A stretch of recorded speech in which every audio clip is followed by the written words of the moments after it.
Hanggang ngayon na lang maaari maglinis ng mga nicho sa Manila North Cemetery. Kaya naman ang ilan nating mga kababayan humabol para maiayos ang himlayan ng kanilang mga mahal sa buhay bago mag-undas. Ang paghahanda sa Manila North Cemetery at ilan pang sementeryo sa Metro Manila, alamin sa sentro ng balita ni Joshua Garcia. Patuloy ang paghahanda ng mga sementeryo mag-iisang linggo bago ang undas. Sa lungsod ng San Juan, pinangunahan ni Mayor Francis Zamora ang inspeksyon sa San Juan Cemetery para tiyakin na handa ito at ang mga kolumbari ng St. John the Baptist at Santuario del Santo Cristo na dadagsain ng mga tao sa undas. Taon-taon naman po ay meron tayong sapat na paghahanda at kailanman di naman tayo nagkaroon ng anumang insidente ng kaguluhan dito at kaya nga ho, mabuting maaga pa lamang ay nag-aanunsyo na po tayo sa ating mga mamamayan kung ano ba yung mga panuntunan po natin dito sa sementeryo. Kaugnay nito, magde-deploy ng mga tauhan ng San Juan PNP, BFP, Public Order and Safety Office at Task Force Disiplina para mapanatili ang kaayusan at kapayapaan sa nasabing sementeryo.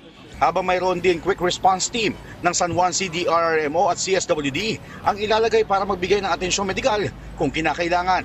Ayon kay Zamora, 100% ang magiging operating capacity ng nasabing sementeryo simula October 28 hanggang November 2. Sa Manila North Cemetery naman, ngayon ang huling araw para sa mga maglilinis, magpipintura at mag-aayos ng puntod para sa undas. Kaya may ilan na humahabol para ihanda ang mga nicho para nila magpakita ng pagpapahalaga sa kanilang mga yumaong mahal sa buhay. Pasalamat na rin po, pagbibigay galang na rin.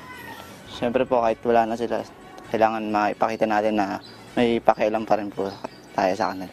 Halos pareho lang ang iba pang guidelines na inilabas ng MNC at San Juan. Para sa MNC, sa October 29 ang last day ng kanilang interment at cremation, habang sarado naman ang opisina nito simula October 28 at magbubukas ulit sa ika-3 ng Nobyembre.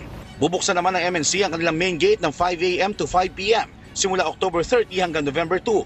Fully operational naman ang San Juan Cemetery mula alas 6 ng umaga hanggang alas 12 ng hating gabi mula October 28 hanggang 2 ng Nobyembre. Sa mga sementeryong nabanggit, mahigpit na ipinagbabawal ang pagpapasok ng alcoholic beverages, flammable materials, firearms o mga matutulis na bagay. Bawal din ang magpasok ng videoke o kahit na anong sound system na maaari magdulot ng ingay.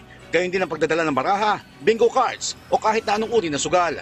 Wala din papayagan na magtinda sa loob ng mga sementeryo maliban sa San Juan kung may kaukulang permit. Mula October 30 hanggang November 2, hindi na rin papayagan makapasok ang mga sasakyan maliban sa mga funeral service mula October 28 to 29 para sa MNC. Habang sa San Juan ay bawal ipasok ang bisikleta o motorsiklo sa loob ng sementeryo. Samantala, wala naman nabanggit ang mga pamunuan na kailangan ng face mask pagpasok ng sementeryo pero pinapayuhan pa rin ng karamihan na magsuot nito lalo na kung magiging crowded o siksikan. Dahil nga 2,000 rin ang inaasahan dadagsa dito sa nalalapit na undas. Joshua Garcia para sa Bayan.